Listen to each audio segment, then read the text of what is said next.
listening to the Hometown Losers, the St. Louis Sports Podcast, with Josh, Adam, and OJ.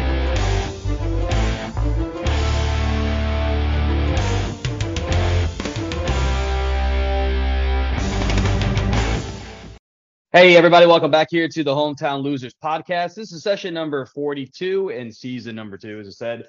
And we are joined, as always, here by OJ and Adam. Gentlemen, how are we doing today?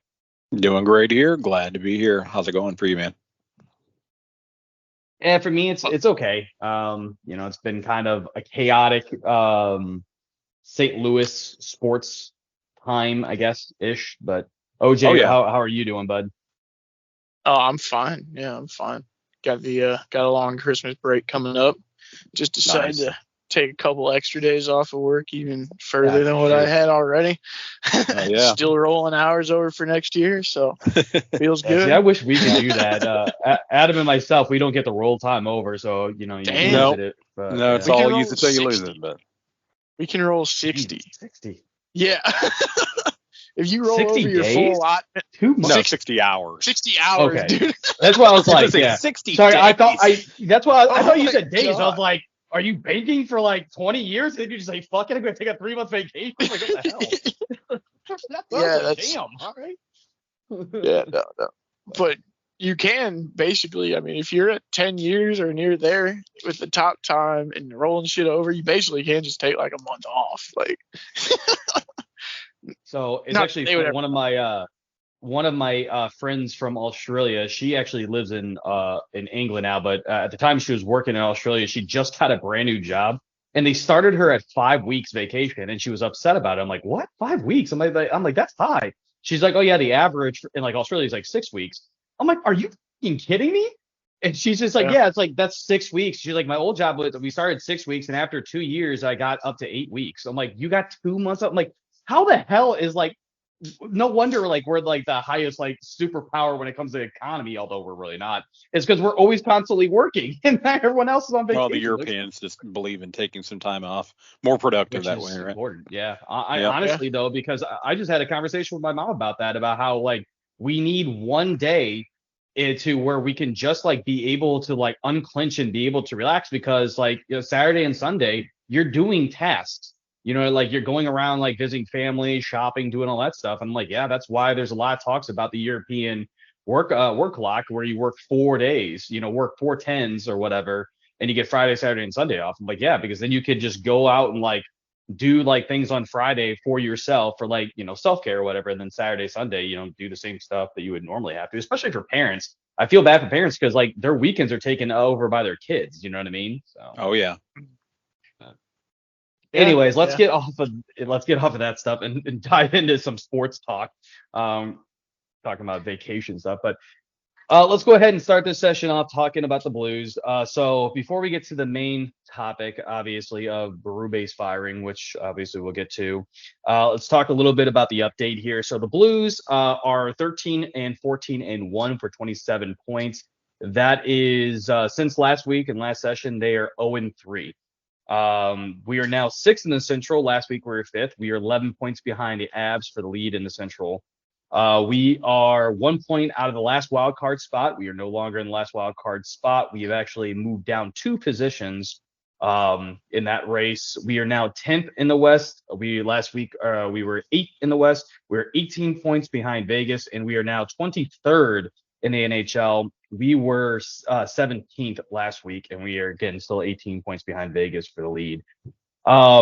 So all this right here, the 0-3 week accumulated to the big news, of course, in St. Louis sports, that coach Craig Berube has been terminated, and that Drew Bannister, who is right now the Springfield Thunderbirds, he will be taking over as interim head coach. This was announced not terribly too long ago. So I'm just going to go ahead and get right into the questions here, OJ. I'll start with you. Do you believe that Berube was the problem with the team, or like what's your thoughts on this firing?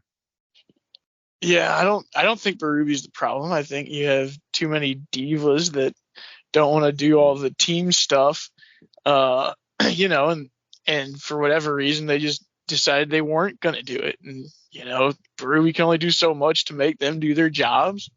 So, yeah, I don't think he's part of the problem. I think he's a good coach, and I think good coaches are hard to find, and we're going to regret firing him ultimately.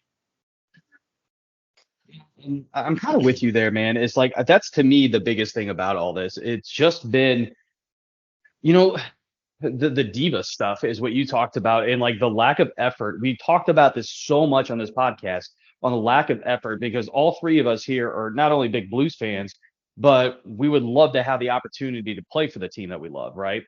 And that's kind of what irritates me. And on our, obviously off air in our group chat or whatever, I sent you guys from Jeremy Rutherford when he asked Kyrou on his relationship Berube, quote, "I've got no comment. He's not my coach anymore," unquote. Yeah. That really rubbed me the wrong way, because not only are you saying F you to the one coach that has led the Blues to a Stanley Cup. I get that Kyrou was not on that team, but at the same time, like you're just not professional. Like, I'm sorry, I don't care how old you are or how long you've been in the league. You're not professional at that. If you're just saying he's not my coach anymore, listen, I hate to be so blunt about it, but go fuck yourself. Like, that's not okay for you to say stuff like that. And by the way, when he got his name announced tonight's game, he got booed. He was booed. He got booed. Oh, he's been getting booed all night. There were two people every booed time he tonight. touches the puck. Good. He needs to, honestly. There were two people booed tonight. That was he was booed, and then also Army. Whenever Armstrong. he was brought up the pregame, it was broadcast up, and people were booing as well. I saw the video. Yeah. In which, listen, in all honesty, like, Armstrong, when you watched his interview about it, I mean, you could tell he's kind of like, he wears his heart on his sleeve. He is not a guy that really has, when it comes to firing and personnel and stuff like that, if he's really excited about a person, like when they signed Coach Berube out, made him from intern to the actual coach, he was incredibly excited. Not only because they just won the cup, because he felt that Berube could be the solution for years to come. And you can tell that he lost his friend. He even talked about it. He even said, which to me was a little unprofessional, he's just like, we talked about it. We had a beer together. We reminisced about some stuff, but unfortunately, it's just going to be another chapter. That was yesterday. Today's a new day, right? Mm-hmm. So Adam, what's your takes on this firing here? I mean, I've been doing some reminiscing and some, kind of really sitting here thinking about this, since last night, since I called you and we were talking about it briefly. First, a lot of my emotions were, what the actual fuck is going on? Like, how could they blame Berube? Mm-hmm. And for me, okay, this is what it all breaks down to. Was it Berube's fault? No, that is not the problem with the Blues. The Blues' performance is really actually more like threefold, I think. A lot of it has to do with player performance, like you mentioned. Mm-hmm. Yep. And I would say some executive decisions definitely have been made by Armstrong as well. And especially when we start looking at those long-term contracts, and those players in particular they're not meeting expectations. So that is really hindering us. You know what I mean? 100%. So I think, though, after I've listened to Armstrong, I truly don't think that he wanted to fire Berube per se, and I don't think he's faulting Berube. I think that he realizes that he has to do something, because he's his feet are going to be held to the coals, right? The fire as well. He is definitely in the hot seat for sure.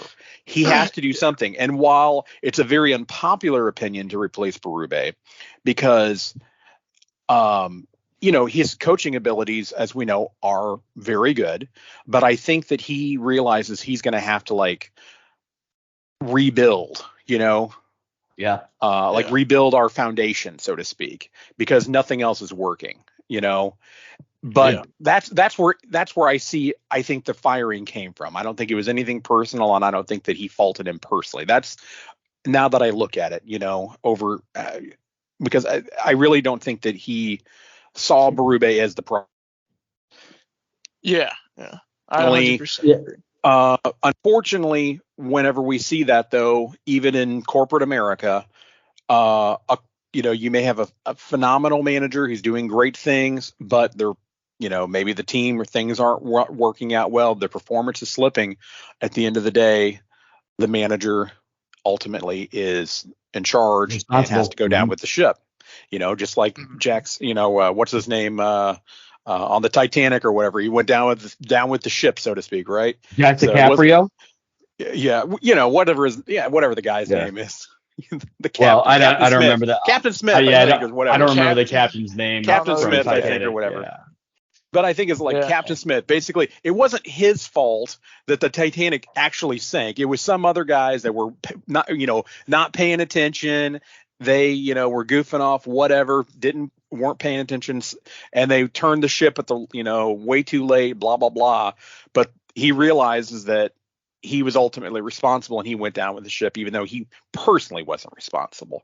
So I hope that Craig Berube realizes, though, is that St. Louis appreciates the hell out of him and everything he's done for this team. I honestly think that he will always have a place here in the city, and he will be welcomed with open arms. Yeah. I mean, I think the booze tonight pretty much showed that, right? Yeah. He has to at least get a little bit of a kick out of that, right? For sure. Even if he disagrees with it, he probably thinks at least people appreciated him there. So that's got to be worth something, right? Sure. Listen, for sure. In looking at Berube, right? So this is crazy. I looked up some statistics around Berube. This is his 6th year with the Blues, which is crazy. He's been with the Blues for 6 years, right? But anyways, yep. He is 206 to 131 and 44. He's 24 and 27 in postseason games. That 206 wins actually ranks him 3rd in franchise wins. Is it 3rd? Oh, wow. I thought it was 4th. It was 3rd. Damn. Wow. Yeah. 3rd in franchise wins. This, in my opinion, to it is I agree with both of you. I think we're all kind of on the same page here. I think most of St. Louis really is on the same page. Yeah. I understand the Berube firing because Adam, you brought it up. His feet are also, he's got to be feeling the pressure, right? Yeah. He has to do something. At the same time, I really believe that the problem with the Blues has been roster construction. Doug Armstrong has this really weird. Yeah, I think that honestly, Doug Armstrong really has this weird, especially lately, really weird feeling to get flash. He wants to get players with speed and play in a transition games like the Dallas Stars, right? Compared to what Berube wanted as a coaching philosophy. And being those hard-nosed guys like Jacob Verana, although it was a good pickup, obviously, he's no longer with the team, is on waivers or whatever. He was not a guy that was going to be able to get into forecheck. That was just not his game. Kyrou, not his game. The Blues just aren't a hard-checking team, period. Yeah, we're not. Yeah. And I understand when you take a look at it, right, and you look at what happened when Pietrangelo left. We signed Torrey Krug. Okay, that was the second best defenseman besides Pietrangelo that was on the market. Okay, cool. So you got to give it to Armstrong for going out and getting the second best guy. But the problem with it was that Torrey Krug is not a physical guy. Pietrangelo doesn't look like he's physical, but he's damn physical. He's not going to go out and lay people out like Chris Pronger. He doesn't have that pitbull mentality, but he is very strong. And he clears the front of the net. Torrey Krug doesn't do that. He's a smaller guy that is more known for his offense and his power play ability. Mm-hmm. You know what I mean? So we lost so much grit. Krug is bad defensively too, because I was watching that Detroit game. 2 of the goals, you can watch it in slow motion. He's on the guy that gets a rebound in front of the net and puts it in our net. He's on the guy. He's there to make a play, and he just doesn't make a play. The dude just gets the puck and puts it in the net. It's damn, dude. If you were good at defense, you're in the right spot. If you just had the ability. It's clear. It's crazy. And I want to bring up I know you mentioned the Kyrou situation as well, and obviously his comments or lack of comment or whatnot about Berube. I know that they have had, they've had a tense relationship. In fact, it was kind of ironic. I was looking at or listening to Berube in his post-game, interview the night he ironically got fired. And one of the things, he was talking about the lines and whatnot, and he was fine with the lines. But one thing, as he mentioned, is that Kyrou, in his performance, and he called him out. But, he felt like he just was like a lot of confidence in shoes and whatnot as well. And I know that this was also a thing where Armstrong, I should say Berube and some of the players, the younger players, didn't necessarily connect. Berube had it, he was a different style coach, and he didn't connect with some of those players, so to speak. And I know Armstrong was trying to step in and sort of like help connect the two, so to speak, over time. But the thing is that I think Berube and the style play and these guys that don't really want to go hard, they're just two different type of people. He's trying to coach a team that he doesn't have, Right. 100%. And he's trying to tell Kyrou, like, dude, you've got it in you. You just need to, step it Take up. it to the next level. Confidence. Yeah. Take it to the next level. And Kyrou just, like, I hate to say it, but he's kind of like a smug teenager, and it's like, fuck you, dad. Like, he doesn't want to hear it, and just shrugs him off and goes back to playing video games instead of doing the hard work, doing his homework or whatever. You know what I mean? Yeah. It's like, dude, you have a job to do. I know you can do it. You had 37 goals last season, but now you have like what, 5? So what the fuck? But he's and also Adam, better defensively. Like I was reading today, his apparently his expected goals against and for are actually like pretty good, but he's got like 10% lower shooting percentage than his career norm so far this year. Yeah, he's shooting 5%, 5.3% is his shooting percentage right now. Yeah, but I looked this up earlier. To Jordan Kyrou. But I just want to be fair to him. Like, the underlying numbers would suggest that he has improved his performance over last year, like significantly in the defensive end. So, I mean, I'm mad about that quote too. I mean, it certainly, I didn't hear it, it's just one thing that got tweeted out. Right. So, maybe we know that those change if I actually heard how he said it, but like, I mean, it's pretty hard to interpret that many ways other than being just like a flippant dismissal of your coach. If Jeremy Rutherford, who is a very respected journalist, if he's going to tweet something out and he doesn't want it to be taken a certain way, he would have definitely added a comment to it. Like, this is his compliment, but he said it, but he said it with a tear in his eye kind of thing. He would have said that because Jeremy Rutherford has done stuff like that. This was, to me, like, it was a bold statement. Like, Kyrou was just like, I'm done talking about Berube because he's no longer here. And I think that's the reason why he put it out there. Like, really? Wow. Like, I think Rutherford kind of like had a mouth, like an awe moment. Like, really? Well, really? That's certainly and that's the reason why he had to put it out there. Like, wow, that was kind of a shock moment for him.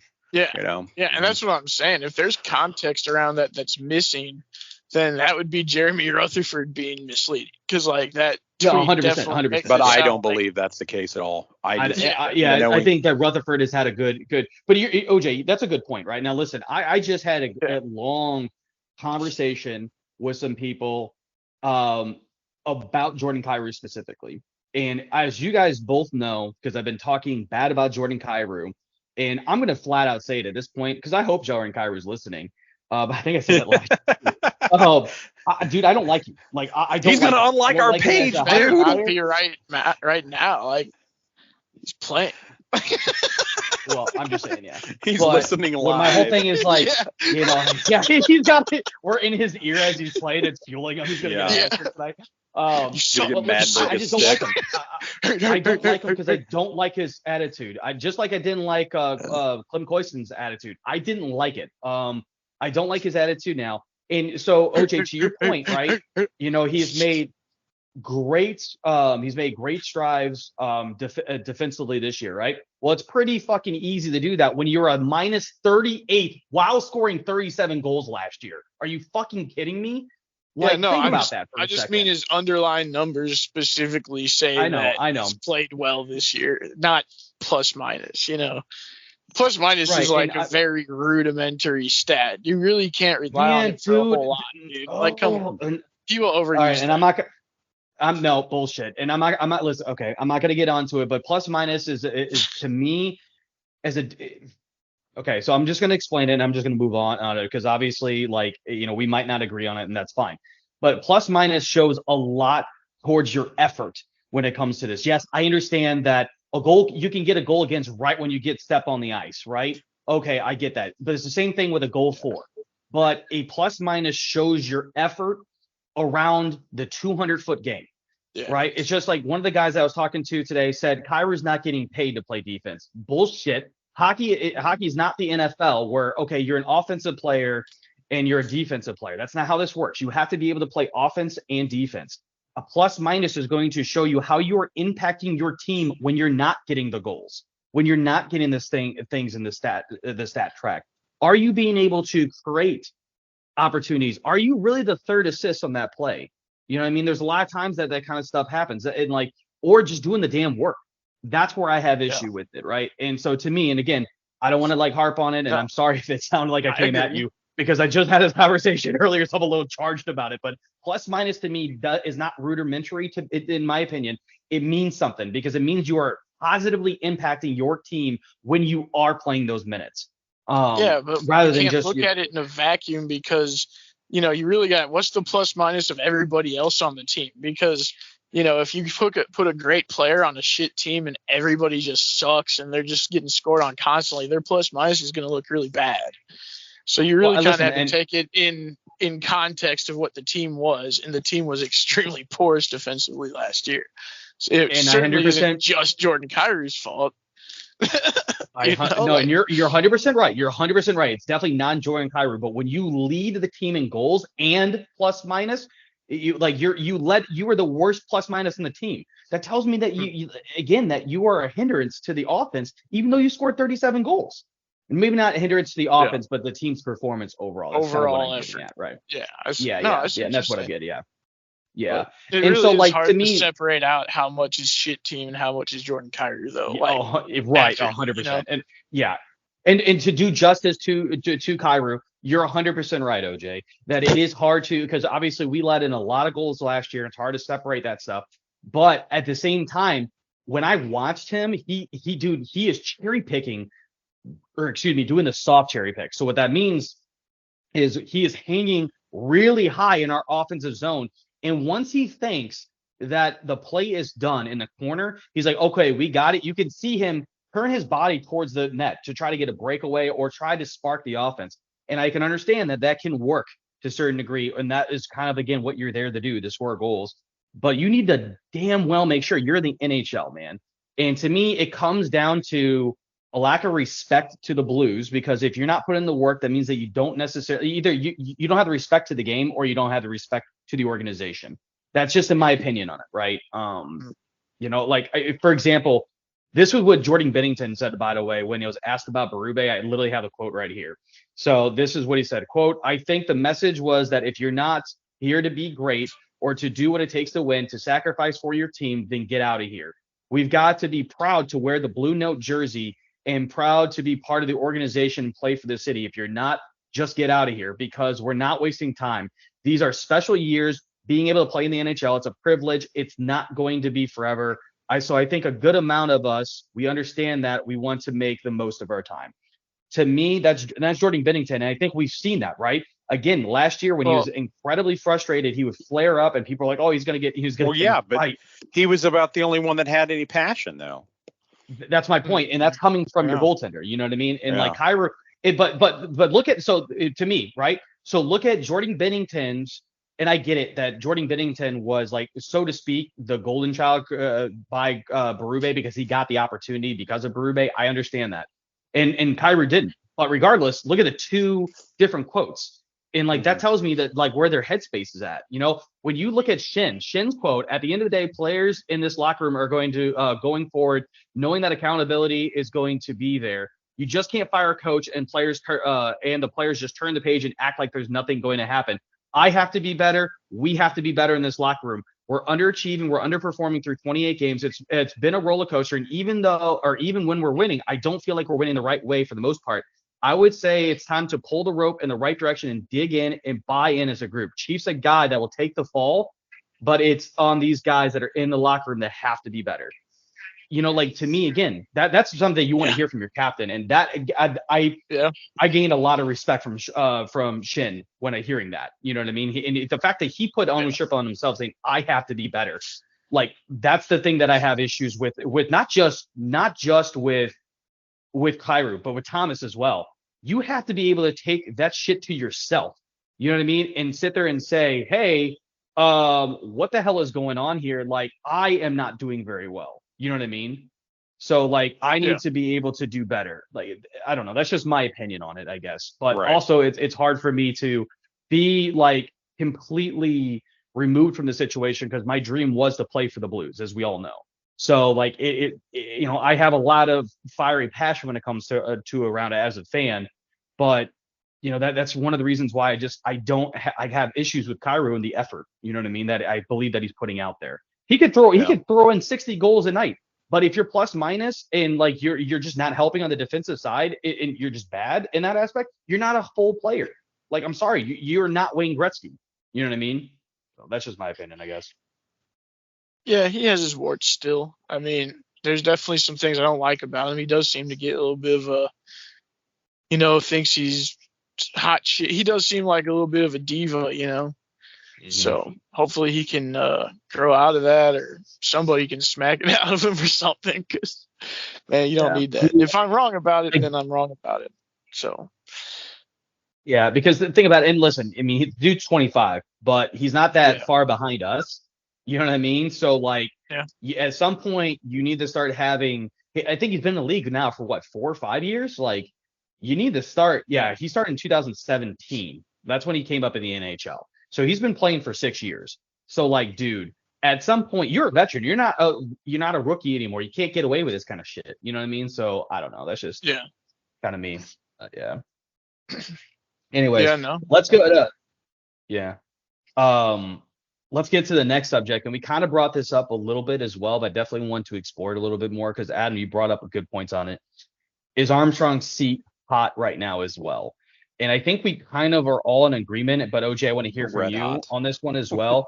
What do you think about Armstrong's seat? Do you think he's fighting for his job essentially as well? Now I do. I mean, after getting rid of Berube, because here's the thing. I think there's a lot of revisionist history going around right now about how certain things went down and people really bagging on Armstrong. I still think he's a good GM. And I think he's made a series of mistakes for sure, trying to make up for mistakes. And he's essentially just been, causing bigger problems, trying to make up for other ones he caused already. So he's definitely had a tough go of things here. And I think this was a mistake too. And so that's kind of why I think, if the next coach he hires doesn't work out, I think Armstrong might be out the door. Yeah, and I think that's interesting too. So I took a look at it. Armstrong's been with the Blues and is the GM of the Blues for the past 12 years, which is kind of crazy. Like, I feel like I still remember when Armstrong kind of came into, I still remember, but I feel like it was yesterday. But he's been in this for 12 years. In his 12 years, now that was, by the way, before this season. So this is technically 13. He has won the Central 3 times, which isn't great in 12 years, but we've made the playoffs 10 times in 12 years that he's been here. We've reached the second round 5 times. So a 50% success rate when we're in the playoffs to at least get to the next round. We've been to the conference finals twice, obviously won a cup in 19. His record as a GM for the Blues specifically is 571 wins, 345 losses, 107 overtime losses. By the way, that is 61.1% of the point percentage, which is pretty damn good over 12 years. That's crazy numbers. You know what I mean? So like my opinion on, and I've said this for a very long time, I've said it several times on this podcast, I know, is in Armstrong we trust, but dude, his seat has got to be just absolutely blazing at this point. I will give him the benefit of the doubt, but this is his last straw. Because I don't believe that it was Berube. And again, I think we are kind of all in agreement that he's got to do this because he feels like his job is on the line. So if Bannister can come in and like kind of right the ship to where this team's going to be like a 500 team or something like that, then okay, cool. He might be able to survive for another year. You know what I mean? That's kind of the feeling, at least, that I have for it. But I think that if they don't make massive improvements as a team, I think that Armstrong will be fired at the end of the year. You know, that's just kind of my opinion on it. Adam, is there anything that you want to insert as well around Yes, Armstrong? I think that Tom Stillman's going to have to step up and eventually hold Armstrong accountable. I mean, we already saw Armstrong. He came out. He said that he also was accountable for this. He knows that he's accountable for this. So at this point, if the firing of Berube was to basically send a message that said we have to change the core of our foundation, so to speak, Berube is a absolute bedrock center core of that foundation as well. And Sure. ultimately, even though I, like the guy, although, I think he's done great work. But I think that Stillman's going to have to make that call at the end of the season. We'll see how the rest of this goes. I guess this is probably going to be like his kind of like, this is it. You got one shot. Mm-hmm. See what you can do here. You know what I mean? But I also blame Tom Stillman to a certain extent as well, because the fact is it's not all on Berube, and it's not all on Armstrong. It all rolls up to the top, in my opinion. And that's just how I feel. But he's Stillman, in my opinion here.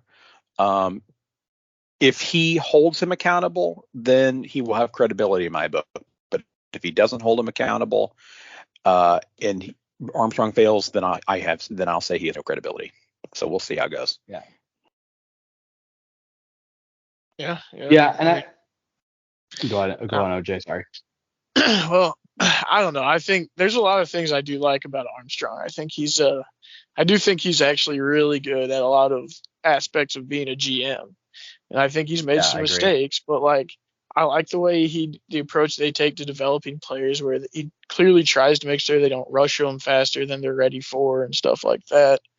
I like how he's always personally going around the world to see people play. I don't know if every GM does that, or if they just probably most of them just send scouts, So, and then they get a report and watch some tape or something. So I don't know. I kind of like his old school style. I do think he has a good hockey mind.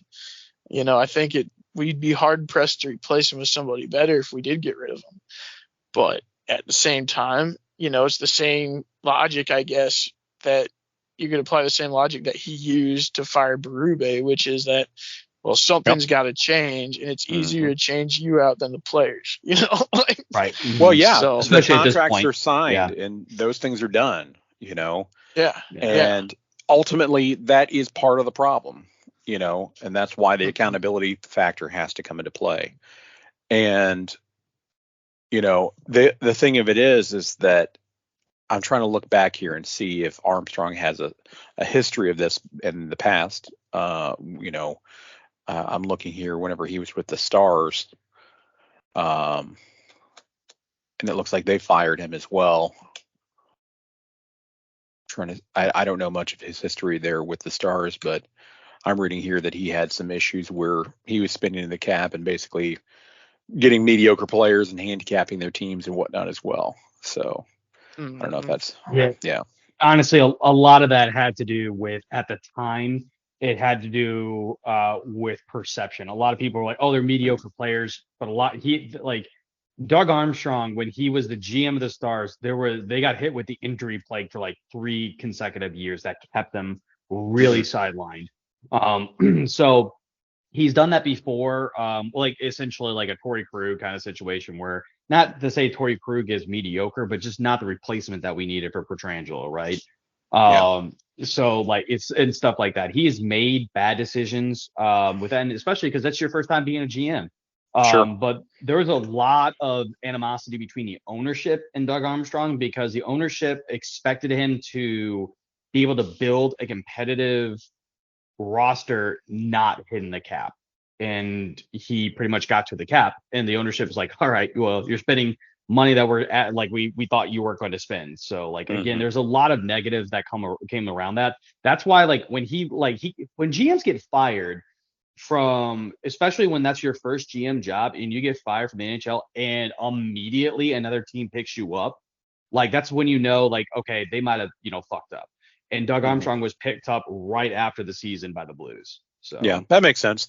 And that's the nature of being in a cap league as well. You have downturns, like you said, and things, and then you go into rebuilds and whatnot. And obviously he helped build, one of the most successful franchises, in at least successful for in our franchise history. That is, era. successful team for successful sure. Era for the Blues. Yes. Yeah, absolutely. Yeah. So, and statistically will show you that.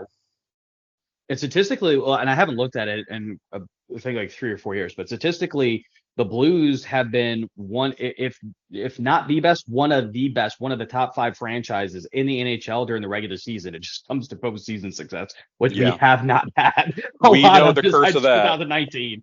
Yeah. Well, we've had that curse forever, man. It seems like, like up until 2019, we had never won, even though we had showed up into the fucking final before, we never even won a goddamn game. And we've been there a couple times. I'm just saying, though, Yeah, I know. Yeah, that's why the whole thing, like with one of like Bobby Orr, like him diving over the goal, celebrating. I'm like, dude, Boston fucking like hangs their hat on him. Like, okay, cool, it was an iconic moment for you.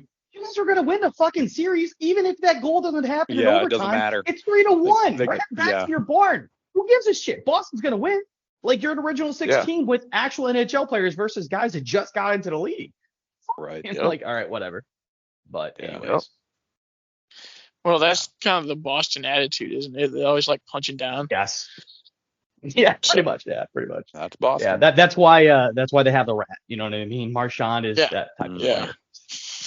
Well, he punches up because he doesn't have much choice. No. He still punches down. I mean, dude, have you seen him at the M&M store? He punches all sorts of kids just to get his fucking mocha flavored. Oh my god! I've not seen that. Dude, yeah. If I saw that, like, bro, yeah, you're adding so much more fuel to the fire. Like, screw you. Anyways, let's get to a little bit talk about Drew Bannister again, the replacement for Coach Berube.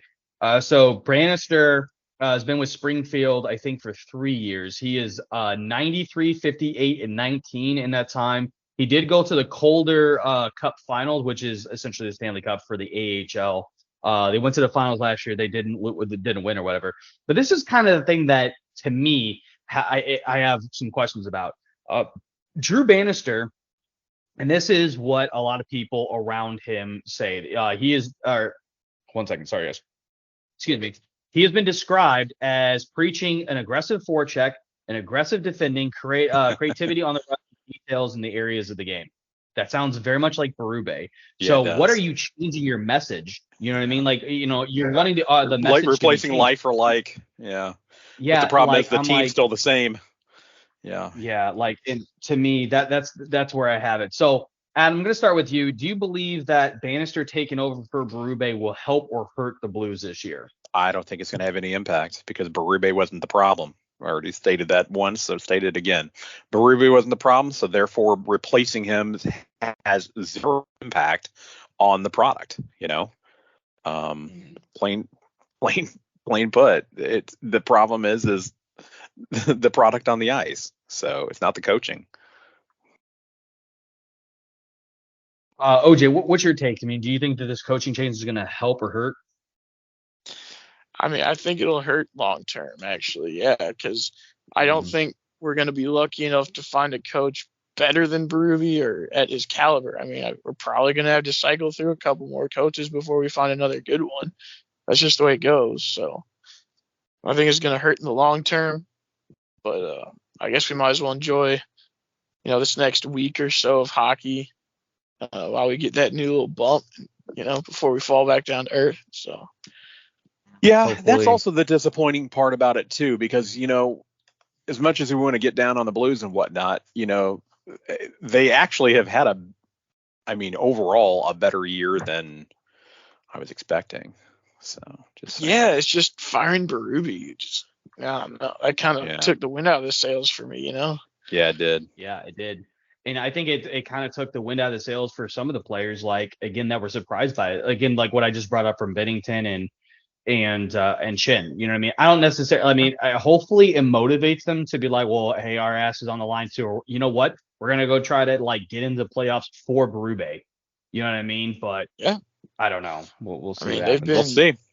they've been smoking the Sens tonight, so that's good. I Well, saw, saying much. maybe- The Senators maybe- are one of the worst hey, teams fight in the between NHL, but- Tyler we- Tucker and Brady Tkachuk. That was fun. I was gonna. There you go. I was gonna say we've been to the bottom before in December, and there was a coaching change, and there was a firing and a coaching change, and things turned around. So Yeah. and you know the rest is And not history. to look at true, but not to look at it half empty. There was a complete change in coaching philosophy as well. Like, Yeah. Mike Yo just I'm was just terrible. I'm obviously I know. I'm obviously just being silly on that one. Yeah. I honestly don't think it's going to have any positive And, impact you know, whatsoever. I want to add something too, because I think that Berube also kind of gets a bad rap from people. Like, they talk about him as if he's some sort of like stodgy, like, God, what's that dude that coach for Cologne, Tortorella type of guy, like, because he's gets on a people tough a guy, lot, yeah. But Yeah. Well, yeah, because how he was on the ice. Don't for forget- sure, yeah. well, all I'm saying is, look at the last 2 or 3 years. The Blues have had like actually a high-powered transition offense, which is like kind of flies in the face of that entire theory, right? So like. Mhm. They've actually had like a run and gun style offense for a couple of years here in the recent past under Berube. So it's not like, I just don't think there's a whole lot of merit to the idea that he can't coach skilled players. You know what I mean? It's just Exactly. And that's why you need guys that'll like, you can't, he's not like he has some philosophy that's just stifling their creativity or anything. He's shown that he can allow skilled players to play with skill before. It's happened. It's just that some of the guys on the team don't want to play a complete game. That's the problem. agreed. And but like, look at Tarasenko. Tarasenko under Berube started playing a 200-foot game. Like, I gained so much more respect for Tarasenko because he went after the competitiveness of Tarasenko and was like, listen, dude, you're a great goal scorer. You don't need help on that. I can't help you either on that because I was not a good goal scorer. But I can tell you what you definitely need help on, and that's defense because you suck at it. And pretty much went after him in that aspect, and it turned Tarasenko around where he was playing the 200-foot games. Tarasenko was using his body a lot more, not to push people off the puck when he had it, but to go after people in forechecking and stuff. You know what I mean? I don't know. I feel like think Tarasenko was always like that. Like Hitchcock kind of coached him up pretty good too. I mean, you only have that. You can't take away like Hitchcock. maybe his first year in the league before he was used to the physicality and he was still younger. But once he got established, like, I'm not saying he was the best defensive player or the best forechecker, but more times than not, he gave good effort in that regard. Like, he fit into those kind of Ken Hitchcock systems, which those really did stifle creativity. Like, anyone that wants to fucking shit talk Tarasenko as a goal scorer or not a superstar is a clown, because yeah, they are. the dude was on Ken Hitchcock's Blues for most of his prime and still put up the second most goals in the league to only Alex Ovechkin. Like, he did not have an offense totally geared around having him put the puck in the net. It was everything was super conservative under Hitchcock. Like, I mean, TJ Oshie will even tell you that. Like, I don't know. I think Tarasenko doesn't get enough credit for being as good as he was for as long as he was. And the dude had a competitive edge and he played with passion all the time. It was only the last couple of years here where he got disillusioned with the franchise and Armstrong still wouldn't trade him that he started kind of slacking, And also he got older by then too, and injuries building up and all that. So he might have just lost some skill, But I mean, what sure. he was absolutely amazing. I hope nobody forgets that.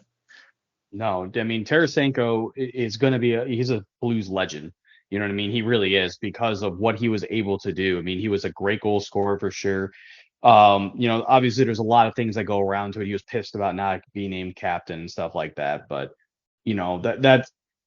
But I don't. That's a different topic. Though. Like, But, I yeah, like I'm with that you. he wanted to be a captain. Like, I agree. I mean, I that's agree. fine. It's okay to be pissed about that. And he didn't let it affect his play. It wasn't until he said, I want to be traded. And even then, when Armstrong didn't trade him the first year, he still handled it extremely well. It wasn't until it kept dragging on that he started to become more of a problem, Right. So, well, anyway. Speaking of trades, let's actually talk about the one trade that has happened to the Blues, and that is Robert Bertuzzo being traded here. So Robert Bertuzzo got traded to the Islanders, and the Blues got a 7th rounder in return. So pretty quickly here, because there's really not much to talk about it. I feel, but Adam, what's your thoughts here on the trade? Like for me, I kind of wish that he would have stayed, but I understand. I wish that we maybe got more, but he's probably only worth the 7th rounder being 34. Yeah, I was gonna say I was hoping we could get more than a 7th rounder for sure in the 24 draft, but it's a shame. But I get it. It's part of business. Unfortunately, sometimes you only get what you get. So at this point, we've got bigger things to worry about than this. So it wasn't like with Bertuzzo, it's going to make or break or anything. Yeah, it wasn't a linchpin for us. So yeah. But it's sad to see him go. But I liked him. But he wasn't, like I said, it wasn't like he's worth a whole hell of a lot at this point, as far as if you're going to get any trades. Yeah. I think it was really more of a respect move to Bortuzzo. Like, he didn't want to have to ride out the end of his career, in this situation. So, like, I don't know. I think the Islanders are much better. How are the Islanders doing this year? I haven't really paid a lot of attention to them.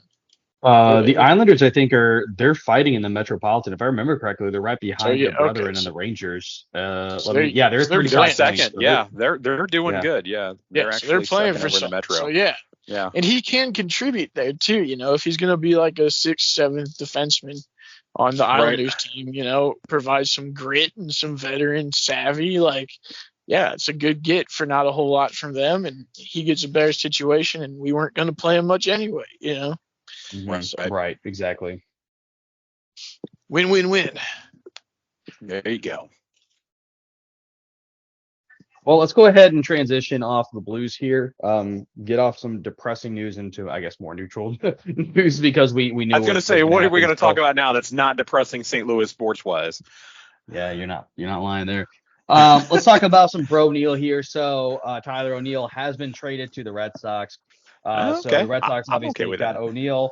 The Cardinals got a right-handed reliever in Nick Robertson, and then we got a right-handed starter in Victor Santos. So just going through some statistics real quick before we get into our thoughts. So Nick Robertson, who again is that right-handed reliever, was with 2 teams last year, and he's only been in the MLB level for 1 year.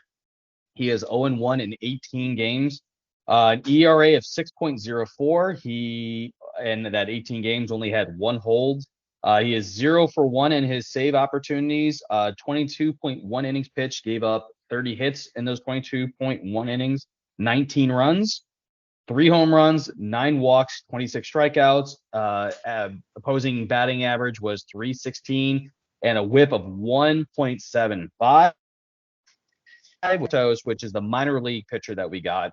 I'm a little I'm a little intrigued on it. When you take a look at him in 71 games that he started, he is 32-29, ERA of 3.72 or 3.72. He had 3 complete games. He's pitched 445 innings. And this is, by the way, career in the minors. It was obviously just last year. He's given up 448 hits, 206 runs, 48 home runs, 95 walks, 403 strikeouts, the opposing batting average of .259, which is pretty good, and a whip of 1.18, which is also pretty good. So, gentlemen, and OJ, I'll start with you here on this one. What's your thought process on O'Neill? I know that we knew that he most likely was going to be traded, but do you think we got the value for him? Yeah, I do, because this Nick Robertson's actually like a legitimate young reliever prospect, like think Jordan Hicks tier kind of guy. Like, he doesn't throw as hard, but like he has overall the same kind of potential to him. And I think the big thing is he added like a sweeper or something, a sweeper, whatever, this past season. And so it was kind of showing well. So it hasn't shown in the results yet, but like if you look at his FIP and XFIP and stuff, like they're pretty good, especially this past season. So they might have gotten their hands on a young guy that they're going to be able to control for a while that could be a solid contributor to their bullpen going forward, like late reliever type guy, And then the starter isn't as good, but he is like, I think he was 21 in AAA or something last year. So I mean, he's extremely young at the level he's at, which is always kind of makes him more interesting, right? Because you start thinking, well, they could develop more. What could happen? Especially in pitching development, sometimes all it takes is like one thing to click into place, and all of a sudden they take off and they become a stud, right? So it's not nothing is my point. And given the fact that you needed to clear the outfield a little bit, Tyler O'Neill has been hurt a lot the past couple of years, and even when he's been on the field, he hasn't been particularly impressive. I think is a pretty good return for him, honestly, because the odds aren't great that he's gonna be returning to that guy that was like a 5-WAR player. He was that Right, one the season, his MVP entire career. Yeah. So that ship has sailed. So yeah, Adam, what's your thoughts on there. this trade?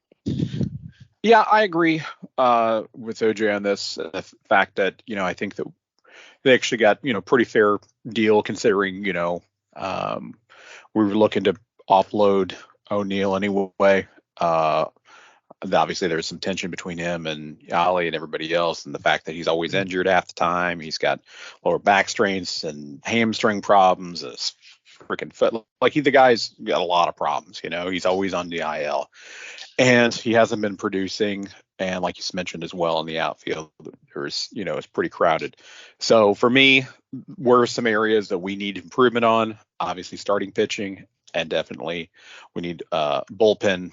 Our bullpen and our closers, we need serious help there.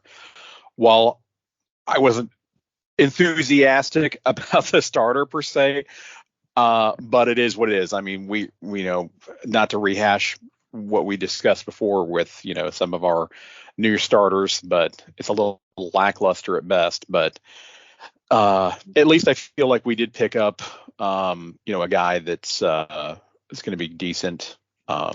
On our bullpen, which is always good as well. So for me, I think it was a fair trade for sure.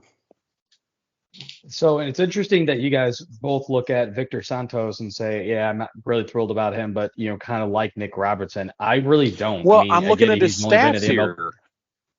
I just said his stats. So he 18 games. So he played in 18 games, pitched 22.1 innings, and gave up 19 runs.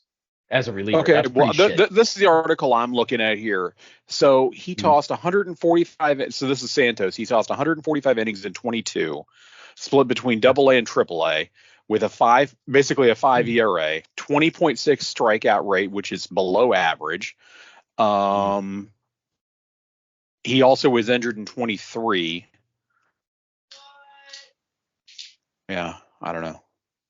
Yeah, no, he did have some injuries history and stuff. I didn't say he's nothing. I mean, he's 21 in AAA. Like, I'm giving him some credit, but like his numbers. You know what? I just realized. I think I'm realized the Robertson and Santos were actually in reverse here. My apologies. Yeah. No, I didn't know much about these guys before. I'll be honest with you. I didn't really do much. Oh yeah, and neither did I. Yeah, it's on. But I think Robertson. Maybe I should have said names wise. Robertson of the two Robertson looked like the better prospect than Santos. Well, yeah, no, we'll see. Robertson does, yeah. Yeah, we'll see. Right, well, let me ask you guys. Like Robertson's probably like reasonably likely to contribute to your bullpen, whereas Santos may not ever make the jump to being good enough in the majors, right? Right. Like he might just only ever be depth, right? So that's all. Right. But he could, like I said, he is young at that level too. If someone breaks the right way for him, you never know. Maybe he can figure something out. Yeah, because Robertson pitch, Yeah, because Robertson's actually had some MLB experience here. you know. So I could actually see him, 1 year last year. Yeah, so I could actually see him maybe being a part of the club at least maybe next year at some point potentially. Yeah, I mean he's going to make the MLB roster because that's what I mean. You're looking at him to fill that slot, so to speak, for O'Neill for at this point. But my point was though, like you traded for like a reliever that I just don't believe is a good reliever. Like again, you give up 19 runs in 22 innings that you pitched last year. That's pretty shit. But again, like we'll about see. The only thing he's got. The advanced about the only thing I see that he's got. Josh, so. Yeah, that's true. I mean, 604 that I see 388 FIP, 391 xFIP. So like that's a solid reliever, especially So I don't know. We'll see. He might. That's all I'm saying. He could be like a actual contributor. So yeah, we'll see. Adam, what I was saying is that I was going to say one thing that does look promising about Santos at least is that his walk rate was actually pretty strong, 5.6%. I see. Mm-hmm. Yeah, only 95 career walks is pretty good, compared to 403 strikeouts. So right. But I think obviously I think that we all kind of agree that the next step for the Cardinals at this point is probably if they're going to trade an infielder so we can kind of remove some of the logjam that we have there. We know Mason Wynn's coming up eventually as well. So it's going to be interesting to see what ends up happening with the Cardinals and what they plan to do here. But I still think that we need 1 to 2 more bullpen arms. And maybe that comes from a trade. Maybe it doesn't. Who knows? Maybe they'll surprise us all and go get Yonemoto. But or maybe hey, I think that we could have signed a Shohei for $2 million a year because fuck, dude. And like if you've been living under a rock for the listeners here, that Shohei Ohtani signed a $700 million for 10-year contract with the Dodgers, but 680 that's deferred after the contract. The 10 years. Yeah, after the contract. So he's getting paid $2 million a year. I'm like, he helped construct that contract, So they completely just broke everything.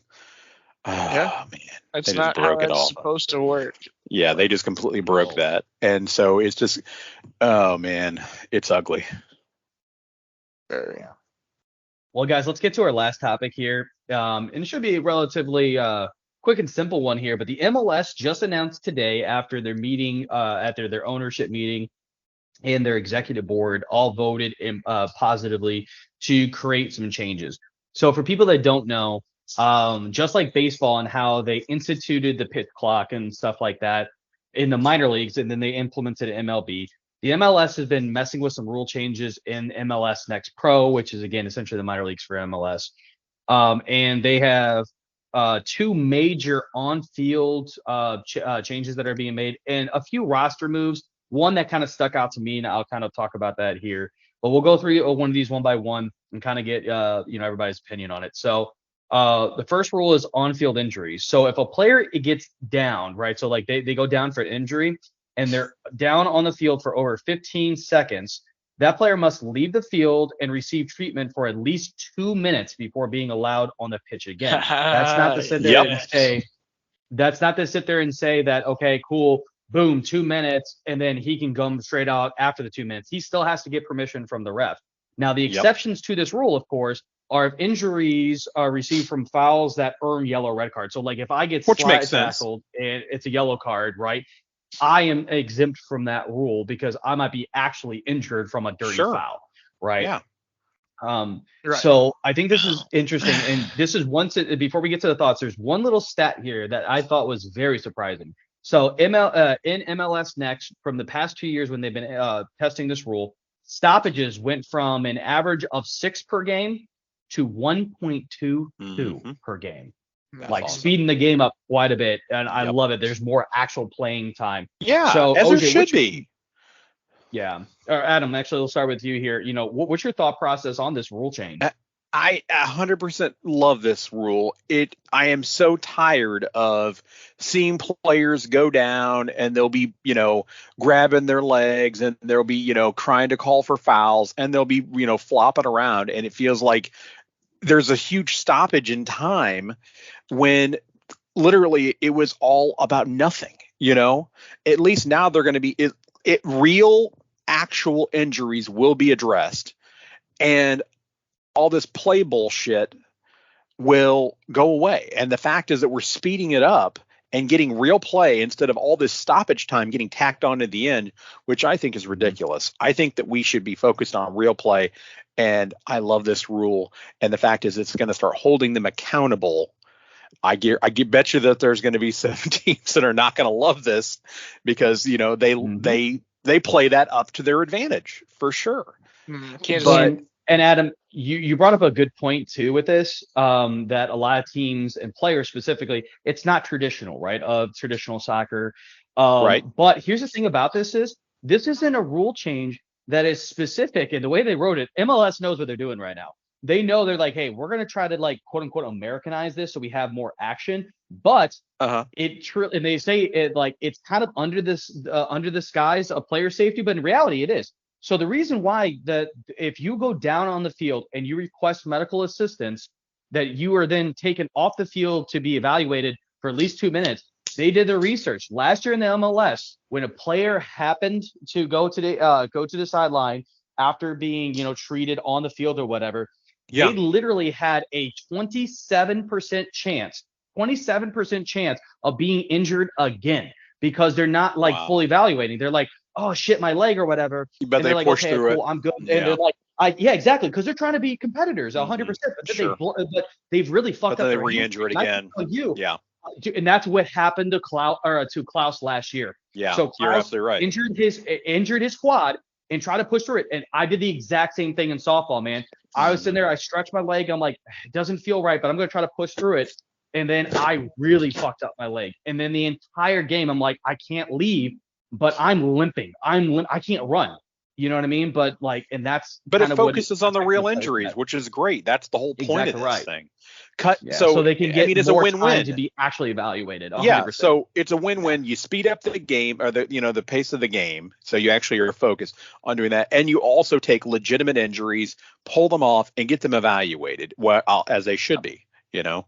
Yeah. So just like the blue tent. I think it's great. You know what I mean? Love it. Yeah, I love it. exactly. Yeah, they pull them off, say, all right, into the tent you go. You got to get evaled, and that's it. You know, and that's what needs to happen. So I think it's a great thing.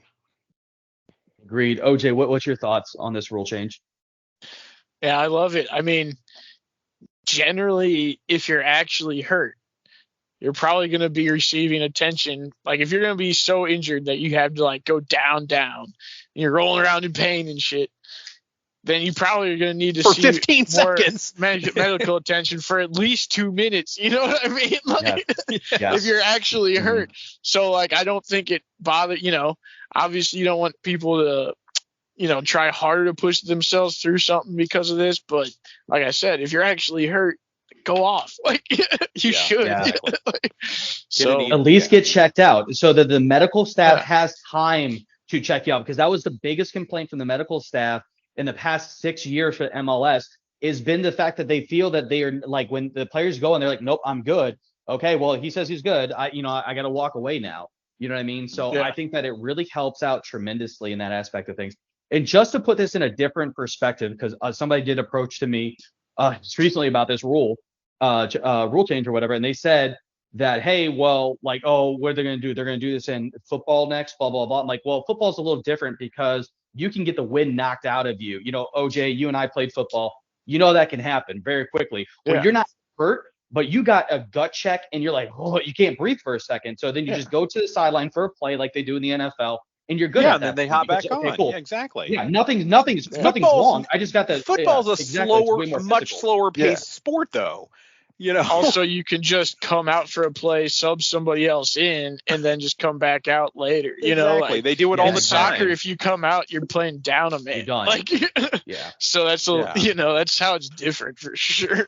And like I said, because the play is constantly going though on the field, whereas in football, it's one play at a time. There's a lot of downtime in football. That is true. That is very true. Also.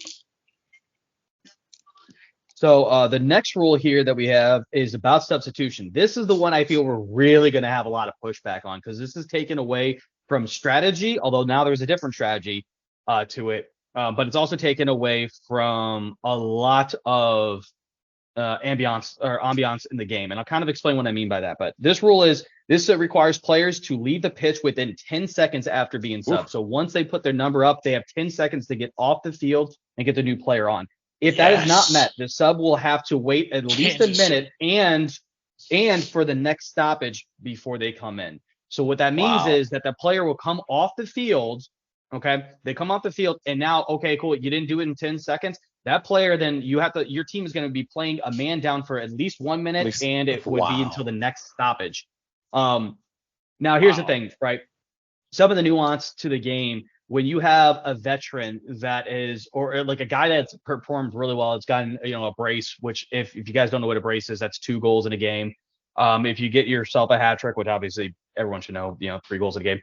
And, a lot of times you will be a coach won't necessarily need to pull that player off, but they'll pull them off so they get their applaud. So that way everyone's like, and so then you have your ovation for like 20 seconds, 30 seconds.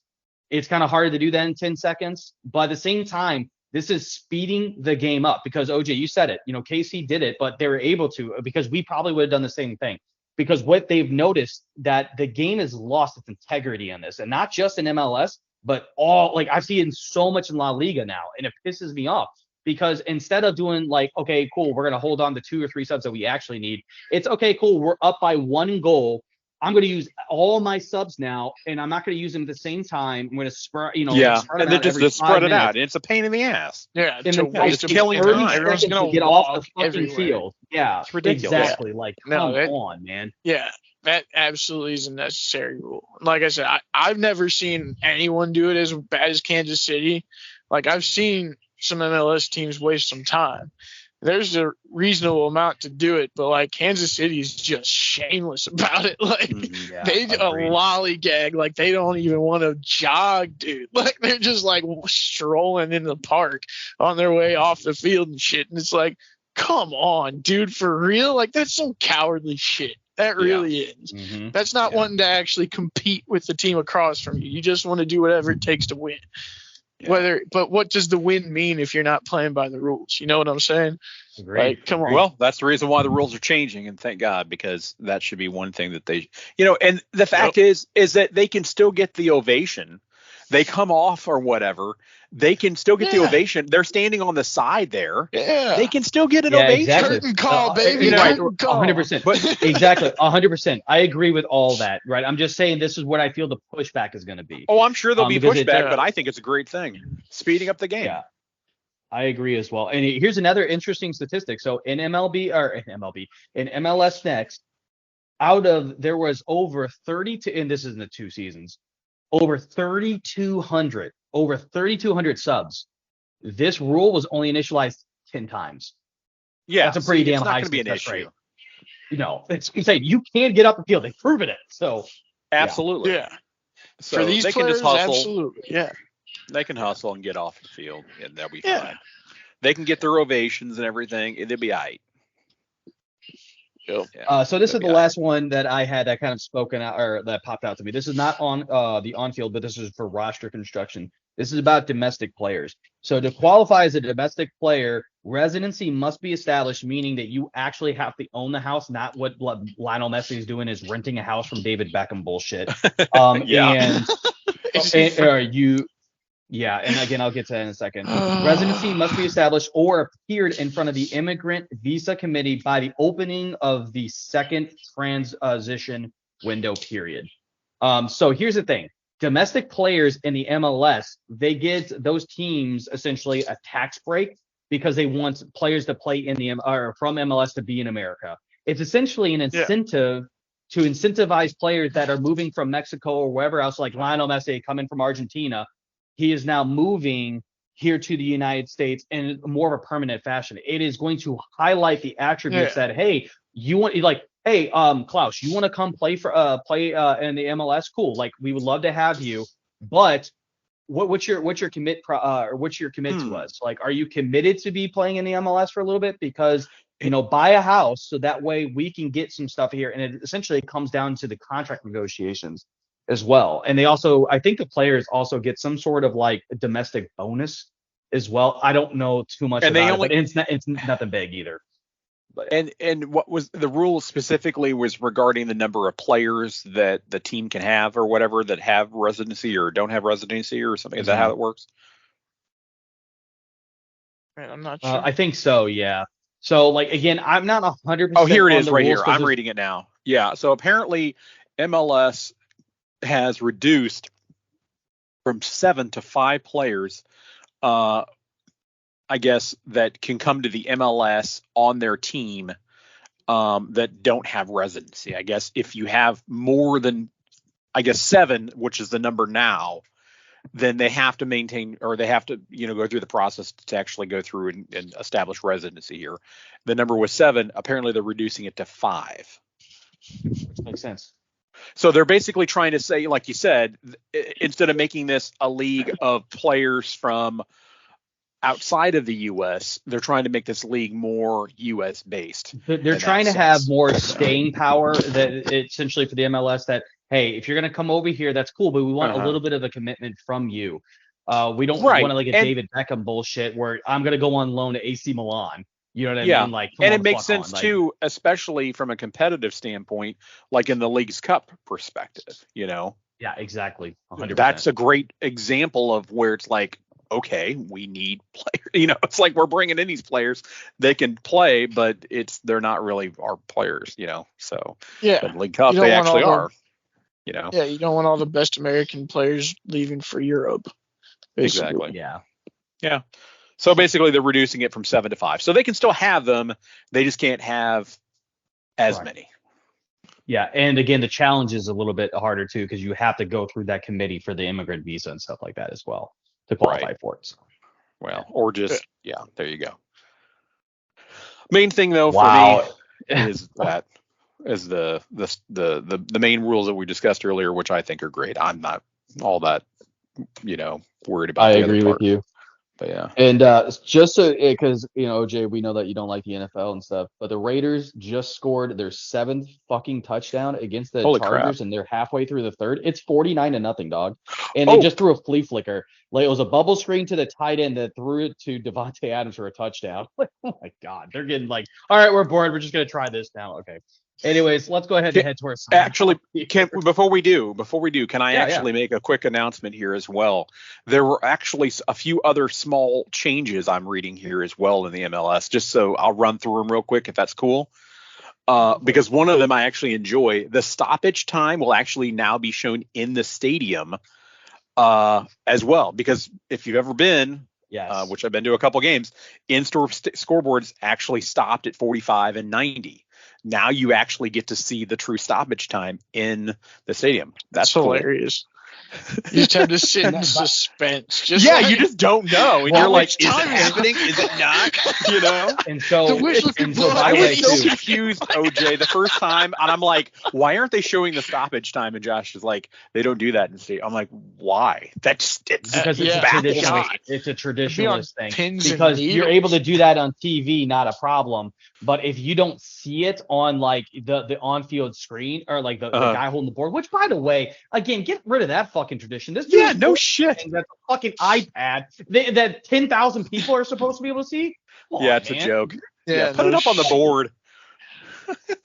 So that's one thing I like. I have to go to my phone to see how much they added, while I'm at the stadium. So you're exactly. Right. So that's a good thing that they're adding. Small one, but a good. VAR decisions will also have to be announced by the referees. Oh, nice. So that's awesome. Yeah, absolutely. There's been a lot of times this season I've been like, justify that, bitch. Justify absolutely. that. Just like they do in the MLB recently, where I'm like, what the hell happened? The XFL is perfect. You hear the entire process. You actually hear it.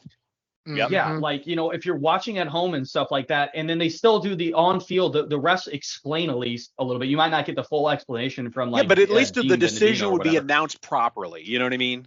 Understand it more. You know what I mean? Yeah, and then we can at least know if a guy maybe just completely missed something or if he just misinterpreted a rule or what, like. Yep. We know exactly. why to be mad at him. Instead of just, Exactly. how could So at you least screw it helps. that up? We'll know exactly how he screwed It helps the up. communication. Yeah, at least it helps the communication, which I think communication is very important for sure for the fans. And then Yes, finally, absolutely. this is player safety, and I absolutely love this because this is something that should be happening, is when opposing players suffer simultaneous head injuries that require off-field treatment. Oh, hold on. When opposing players suffer simultaneous head injuries that require off-field treatment. Oh, hold on. I misread this. Oh, I'm sorry. When opposing players actually suffer simultaneous head injuries they require off-field treatment, they will return to play at the same time. Interesting. Okay, I misread that. That's an interesting one. I'm not terribly too certain how I feel about that because, like, That's so then interesting. what I if they misread get the that, and I guy, thought it like, was something else. But no, yeah. yeah. Huh. So if two people have a head injury together and they both require So off-field if you're treatment, both challenging on a ball, right? So if you're going to, like, okay, here comes a corner kick, and you go up, and Adam, you and I both go up, and we both go to try to head the ball. You're defending, and I'm trying to attack, and we end up hitting heads. We go down, and then you get assessed for concussions and stuff like that, 100%. But here's the problem I have with that is, so let's say I leave the game, but you're fine. Well, then I can't play. Back? Yeah, that's kind of yeah. that, like, how does that? I completely misread that at first, and now I'm reading it back, and I'm like, wait a minute. Yeah, that's kind of unfair. Because, okay, that one's questionable. Because you can take. Well, and the Chargers just scored a touchdown. Wow. Anyways, yeah. So you might be like, because I would be like, okay, so if I'm I'm an average player, but you're the best defender that they have, cool. All I'm gonna do is I'm gonna go take you out. I'm gonna try to headbutt you. So I don't know how that rule is gonna work out or whatever. We'll see how that works in live action. Oh, and by the way, OJ too. Guess who won the Ref of the Year award? It was Ted Uncle. The league paid him to do that. That's pretty obvious. Oh man. That's pretty obvious. I said, I was like, how the fuck does he even get notified? notified or nominated? But he fucking wins it too. I'm like, you've got to be. He did the job for the league. He did the job the league wanted him to do. Fucking atrocious. But anyways. What a piece, dude! It couldn't be clear. Probably got a nice fat bonus with it too and everything. Oh, I'm sure he did. Fucking little bitch. Yep. Anyways, let's go ahead and head to our sign off here. Let's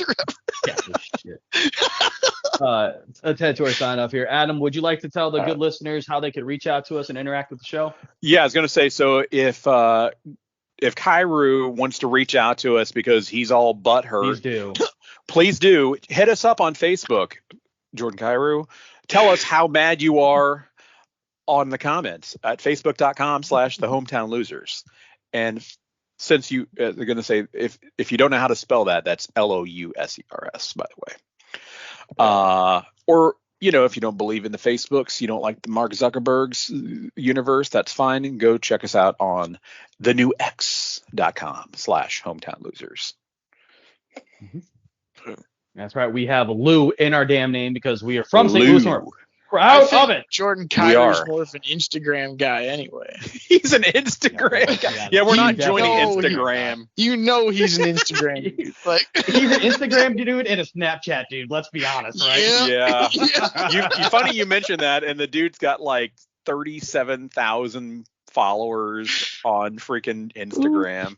Yeah, of course he does. His bitch ass is on TikTok too. We know that. Is that what he's been doing this whole time? He's actually just been making TikToks instead of playing. No, I mean, he's got somebody running a social media account everywhere. Sure he does, but I think he actually uses Instagram. Sure he does. I would not be surprised. OJ, what do you have for the game of the week, buddy? There's really slim pickings this weekend since the Blues kind of just suck.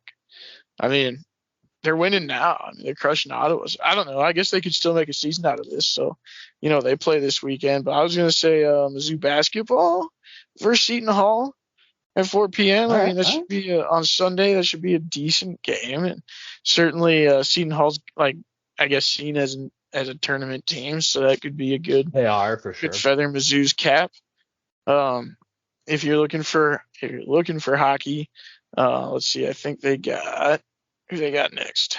Because I'm sure it's still this weekend. Oh, they got Dallas Saturday night. So you can see if the Blues can continue their improved play against a much better team. That could be interesting. And then other than that, you got bowl weekend starting for college football. So lots of football to watch. For sure. Yeah. So, well, I was going to say, Go ahead. if I could jump in real quick, I know you're not going to, you're not advertising the NFL games, but I would, of course, love to see the Chiefs kick Bill Belichick right in the ass this weekend as well at noon on Sunday. For the love of God. Yeah. Just saying. How much have people been talking about how much of a cheater he is recently? 0. I just want to know. No one's mentioned it yet? Okay. No, of course not. And he's so there's been a lot of conversations that the Patriots and Belichick have mutually decided to part ways after the end of the season. And so everyone's like, "Oh, where's he gonna go? He's gonna go to the LA Chargers." I'm like, dude, he's 73. Like, he's fucking old. retired. Dude. Yeah. He's so old. He just needs to go away. He's gonna move. Why would you want to go to LA? Or no, he's more of an Arizona kind of guy. I think Bill Belichick retired to Arizona, dude. He doesn't want like oceans or shit. He wants like just endless sand. Like, yeah, no kidding. He can sit All there right, and guys. like people that are wandering through the desert. You can see him like taking up some really fucking weird, like retired shit. Like he paints like bird sculptures or something. Like that's what he fucking does. And be like, what the hell? I find joy in this. You know, it's just something that balances me out. I think Bill would put on I think he's gonna sit out on a lawn chair in front of his trailer in the middle of the desert with a beer in his hand and just sit there all day, just staring out into the desert. I think that's Bill Belichick's retirement. Who's that dude that's Breaking Bad cooking meth in that RV in the middle of the desert? Dude, that's not it. He's not Breaking Bad. That's Bill Belichick. He moved out here 20 years ago and he's just still sitting there. So then all of a sudden DEA pulls up and be like, dude, why are you cooking meth? I misinterpreted the rules. I misinterpreted the rules. I misinterpreted the rules. I misinterpreted the rules. Wow. Like, I knew you were coming. I had a van scout, check you out. I actually know where you guys live now. What the fuck? Dude. Yeah, no, I don't know. Man. But right. Anyway, just wait till I guess if he leaves, that'll be good. But if he goes to another team and sucks, then people are finally going to start talking about him being a cheater again. If South Park's theory is correct anyway. Yeah. Oh, shit. So, we'll see. Okay, Gretzky, don't throw up on me. My dog's in here coughing. Look up, throw up. All right, let's go ahead and get off here before anything else happens in this crazy show. All right, guys. Well, I appreciate your time, Adam and OJ. And again, to the listeners here, and hopefully Kairu, if you want to interact with our show, please check us out on our social media as well. And until next week, we will catch you next week on the Hometown Losers podcast. Have a great night, everybody.